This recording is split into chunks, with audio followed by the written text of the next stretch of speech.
La fréquence de vibration de la Terre, mesurée par Schumann, qu'on appelle les résonances de Schumann dans les années 1950, est normalement de 7 Hz,83. 7 Hz,83 pour les Français. Et en fait, ce qui est très intéressant, c'est que cette fréquence de la Terre, elle est modulable. Ça veut dire que régulièrement, on constate, parce que tout ça se mesure, on constate que elle peut monter à 30, voire 40, voire 50 Hz. Donc c'est presque 7 fois, enfin quasiment 7 fois plus que la fréquence mesurée et qu'on appelle la fréquence stable et qui est la fréquence de référence de la Terre. Pourquoi je te parle de ça?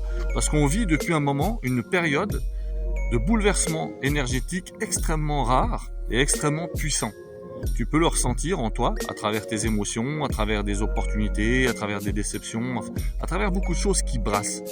Et aujourd'hui, du 18 au 24 mai 2025, pardon, une année qui est passée, du 18 au 24 mai 2025, cette semaine-là est une semaine à très fort pouvoir énergétique aussi, due à l'alignement de Mars, de Saturne et de Jupiter. Et en fait, ce qui est très intéressant, toujours pour continuer dans les énergies, les fréquences et les vibrations, c'est qu'on peut constater que tout ce qui existe, tout ce qui est vivant, est mesurable et quantifiable en termes énergétiques et vibratoires. Donc nous, on peut se mesurer, on mesure la Terre, on mesure des éléments, on mesure des êtres vivants, tu peux mesurer même la fréquence d'un caillou, etc. Et ce qui est très intéressant et toujours de plus en plus intéressant, c'est que la vibration à laquelle on va saturer, on va vibrer, est modulable, mais aussi elle doit s'accorder avec la fréquence de ce qui nous entoure. Et comme on est des êtres vivants sur une planète, en l'occurrence sur la Terre actuellement, on doit aussi être en résonance avec cette vibration, ce qu'on appelle les résonances donc de Schumann, comme je le disais, c'est la mesure entre la Terre dans la ionosphère en fait, et la ionosphère étant la partie de l'atmosphère qui est comprise entre 60 km d'altitude et à peu près 1000 km, et qui est irradiée, ionisée par les UV en fait du soleil. Et tout ça fait que ça change en permanence. Donc souvent, et merci encore pour les commentaires, mais souvent dans les commentaires, tu me poses une question en relation avec ça en me demandant mais comment je peux harmoniser ma fréquence, comment je peux l'augmenter, comment je peux faire ci, comment je peux faire ça. Et en fait, il n'y a pas de bonne ou de mauvaise fréquence, comme je le dis. C'est juste qu'il faut qu'elle soit en coordination avec qui tu es dans l'instant et ce que tu cherches à être. Donc, et qu'elle soit homogène et harmonisée avec ce qui t'entoure. Que ce soit des gens, que ce soit de la nature, etc.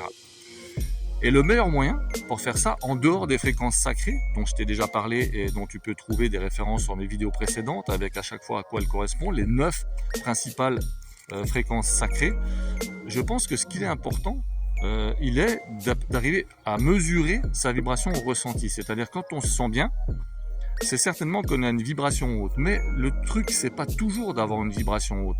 Il est important d'avoir aussi des vibrations basses.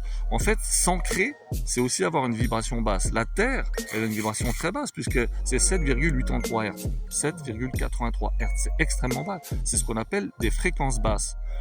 Or, la plupart du temps, un être humain, il va vibrer, si on mesure ça en bovis, à peut-être 4, 5, 6 000 bovis. Et on peut monter à 60 000 et voire 600 000, il n'y a pas vraiment de limite. Mais tout dépend qui on est, tout dépend ce qu'on recherche, tout dépend ce qu'on fait aussi. Et pour arriver à monter ou à baisser sa vibration, il y a plein de techniques. Que ça soit de la méditation, que ça soit le fait de marcher dans la nature. Moi, c'est plus ça mon truc. Donc à chaque fois, je me connecte à ma propre nature en étant dans la nature. Mais il n'y a pas de bonne ou de mauvaise fréquence. Il faut juste comprendre que ton énergie, elle se modifie en permanence, comme je le dis tout le temps. Et celle de la Terre, c'est la même chose. Même s'il y a une fréquence stable, dont j'ai déjà parlé, nous aussi, en tant qu'être humain, on a quelque part une fréquence stable qui est, on pourrait dire en quelque sorte, la moyenne des fréquences sur une année, par exemple, ou sur toute une vie. Si on mesurait en permanence tous les jours, ou si on avait un appareil sur nous qui mesure cette fréquence-là, peut-être qu'à la fin de notre vie, après quelques dizaines d'années de vie, on pourrait dire, bah tiens, c'est marrant, la moyenne de ma fréquence, elle a été de X ou Y. Et pourtant, à l'intérieur de ces créneaux, toujours comme on le fait avec un électroencéphalogramme ou un électrocardiogramme, on pourrait avoir les pics les plus élevés comme les pics les plus bas. Et là, je pense que tu aurais des sacrées surprises. Et tu te rendrais compte qu'il y a des moments, tu es vraiment au ras des pâquerettes, quoi. Mais ta fréquence, elle est hyper basse. Il y a des moments où tu pètes le plafond, tu t'envoles. Et si tu ressens vraiment ces choses-là, si tu t'harmonises, si tu t'alignes avec qui tu es, parce que tu es dans la conscience et la conscientisation des choses, tu vas voir par toi-même, tout seul, sans avoir besoin de mesurer, les instants où ta fréquence, elle est la plus harmonieuse pour toi dans l'instant de qui tu es. Et peut-être que tu vas être surpris et tu vas dire, bah tiens, c'est marrant, si tu peux le mesurer, tu vas dire, bah c'est marrant parce que finalement, là, j'étais à une fréquence à peu près moyenne, mais je me sentais super bien. Donc ça veut dire qu'il ne faut pas non plus psychoter tout le temps, à se dire oui, je vibre trop bas, il faut absolument remonter ma fréquence. C'est pas une obligation d'être toujours collé au plafond. Et moi, j'aime bien prendre cette image. Je dis toujours que moi, j'ai la tête dans les étoiles, mais les pieds bien ancrés sur terre et sur le sol. Et c'est ça qui est important. Mais moi, c'est ma vision. Peut-être que toi, tu en as une autre.